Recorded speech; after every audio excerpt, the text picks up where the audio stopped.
Hey, history buffs, or maybe just the mildly curious. This is your channel, Ordinary Echoes, and I'm your designated bird, Chonk. Today, we're diving into the Roman era. Not with a lecture, but with a whirlwind tour of strange, quirky, and downright mind blowing facts about the Roman Empire.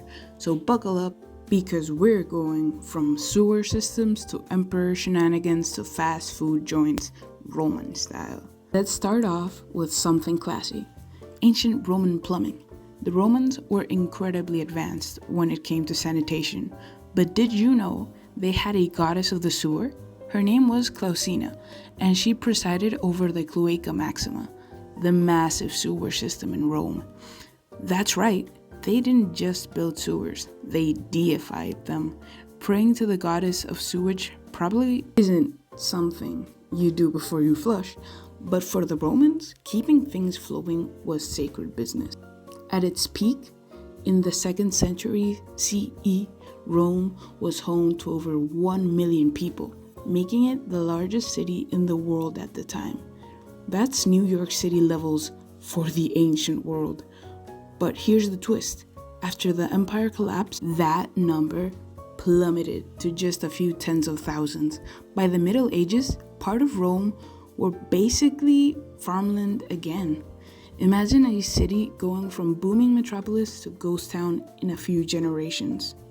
And that reminds me, you've probably heard the myth that Romans had vomitoriums, special rooms where they would throw up mid-feast so it could keep eating and drinking and partying. Well, not exactly. Vomitorium actually refers to the exits in amphitheaters that allowed people to quickly spew out of a stadium. So no, the Romans weren't running to puke between courses, but they did eat a lot and loved lavish banquets. Still gross, but not that gross. For most people, the concept of fast food is synonymous with the current major chains. But the ancient Romans had their own fast food.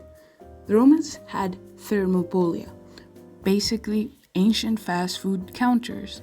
Archaeologists in Pompeii have uncovered incredibly well-preserved ones, complete with jars of food still in them.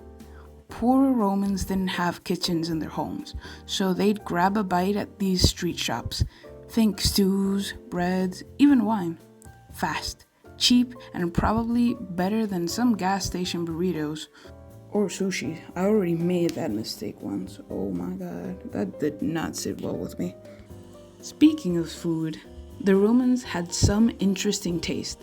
Flamingo tongues were considered a delicacy, so were stuffed dormice. Those cute little rodents, yes.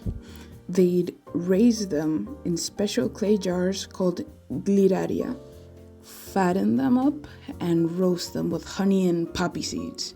Your charcuterie board could never. It would tremble at the sight of that. Like, I'm already trembling. Next up, here's something that would make modern engineers cry a little bit. Roman concrete, that stuff that built aqueducts, the Pantheon, and roads that still exist, is often stronger and more durable than modern concrete. Scientists today still study how they made it. It involves volcanic ash and some brilliant chemistry we're only now starting to understand. The Romans knew how to build for the ages. Let's talk emperors. Sure, we've heard of Julius Caesar, Augustus, and Mark Aurelius, the philosopher king, but things got weird with guys like Caligula and Commodus. Caligula reportedly tried to make his horse a consul, one of the highest positions in Rome, just to mock the Senate. Petty? Yes. Did it work? For sure. And what did Commodus do? Well, he actually fought as a gladiator in the Colosseum and liked to dress up as Hercules. The job benefits must have been great, until you got assassinated, which, by the way, was a very common exit strategy for Roman emperors. Now, for this next fact, I need to warn you beforehand. You have to brace yourself a bit. The Romans used urine to wash their clothes. Yes, urine. Because urine actually contains ammonia, which is a natural cleaning agent. Fullers, basically ancient dry cleaners, would stomp on togas and vats of pee to get them sparkling white. And yes, they had urine collection jars on the street for public donation. Talk about going green and yellow. Contrary to popular belief, Roman gladiators, those muscular, weapon-wielding fighters, weren't carnivorous protein machines. Most of them ate a high-carb, mostly vegetarian diet full of barley and legumes. They were even nicknamed barley men. It gave them energy, bulked them up, and helped them survive all those brutal fights.